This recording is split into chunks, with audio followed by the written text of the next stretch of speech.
సాదా బైనామా ద్వారా అటు రైతులు ఎవరైనా భూమి కొనుగోలు చేస్తే ఇవాళ వచ్చిన భూభారతి చట్టము పరిష్కరిస్తుందా?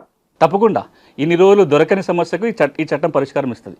5 సంవత్సరాలుగా ధరణి వచ్చిన నాటి నుంచి 9,24,000 మంది చిన్న సన్నకారు రైతులు మేము సదా బైనామాల ద్వారా భూములు కొన్నాము, పట్టాలు ఇవ్వండి అని అప్పుడు ప్రభుత్వం అవకాశం ఇస్తే దరఖాస్తు పెట్టుకొని ఇప్పటిదాకా ఎదురు చూస్తున్నారు. ఆ దరఖాస్తుల పరిశీలన జరగలే. ఎందుకు జరగలేదు అంటే అప్పుడు ప్రభుత్వం దరఖాస్తు అయితే తీసుకుంది కానీ పరిష్కారానికి చట్టంలో సెక్షన్ పెట్టలేదు. ధరణి చట్టంలో సాదా బైనామా పరిష్కారానికి అవకాశం లేకుండా పోయింది.